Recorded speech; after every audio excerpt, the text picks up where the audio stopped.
السلام علیکم ملک صاحب څنګه ښې جوړې زنډې په خیر څنګه ښې جوړې ولا ښې دو څنګه دا هغه مې ورته تحفه کې راوړه لونګۍ خیر شو لونګۍ دې څنګه راوړه تحفه کې دا ولا ما لونګ په ځمکه لانجه ده فیصله باید سبا ته ما پاک کې وکړي خو په تا پاک کې کوم ما دې خدای له سلام او زیاتې نه وساتي زه خو ناستې تاسې خدمت لپاره یم د دې کلیوالو د خدمت لپاره یم چې تاسې څو پیسې وشکوم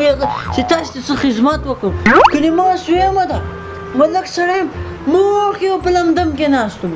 اوس په لندن کې ناست وم مخکې اوس په امریکا کې ناست وم خو دلته خو زه تاسو خدمت ته ناست یم چې داسې د حق فیصلې وکړم تاسې د جنجالو بچ کړم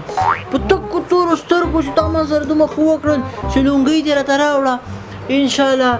تا پاک کې فیصله کېږي ګیسته بس بېغمه اوسېږه خدای بېغمه اوسېږه فیصله زه کوم درته پوه شوې دا لونګۍ دې بس ما سره سوه زه لاړ شه کور کې به چای وڅښې موږ کور کې څوک نشته واده ته تللي پوه شوې په مخه دې ښه ګیسته 8 بجې راسې السلام علیکم ملک صاحب وعلیکم السلام په خیر لونګ ستړی مه شې جوړ ته کښېنې غوایي دې وتړه او صحیح کې غوایي څه شي غوایي ملک صاحب سخت سخوندر مې ورته راوسته داسې سخوندر څه کوې وسړی هغه زونډي سره مې په ځمکه لانجه سبا ته زه ته فیصله راوکړي ته څه وایې خو لږ مخکې ما ته راغلی وو وایي دې راوسته وله تاسو وله چې کومې خوا ته تله درندی اخوا پاکې لکه یې ښه لونګۍ راوړې وه صبح یې تا پټو ما دې خدای له دغه رشوتو مشوتو زه خو زه کلي کې ناست یم تاسې خدمت ته ناست یم چې نو بد تاسې بچ کړمه د حق فیصلې وکړمه د تاسې لپاره په دې کلي کې کلي مخکې به اوس په امریکا کې ناست وو کلي ته ما چې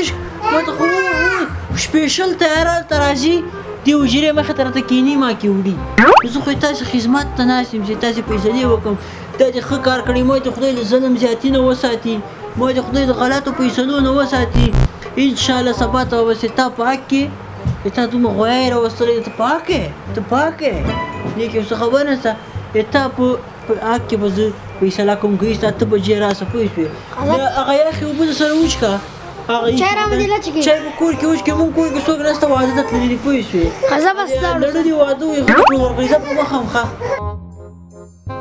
ښه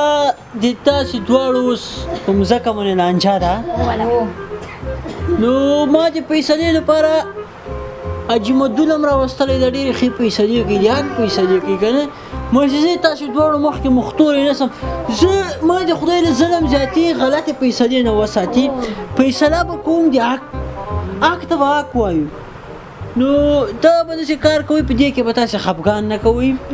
نو وروره ته دې اول ته خپل مشکلات ووایې چې ته څه دعوه لرې ما د دې پوله پټای ده ښه دا پوله د ویلې ده 2 غز او 3 لیستې او 2 صفحه کرا تیر شوی ده تا خواته ښه ته څه ویل لرې ملک صاحب دا دروغ وایي زه د پټي ته یو لیسم نه مستر شوی ما د خدای ظلم زیاتې وساتي دغه یو پټای مې ده دغه کې خپل غوایان سره سره غوایان ښه نو دا فیصله خو چې دا فیصله به داسې وکړو چې دا زونډی هېڅ ثبوت نه لري ځان د دعوې خو به هر څوک هم کوي نو دا بلکل حق د لونګ کېږي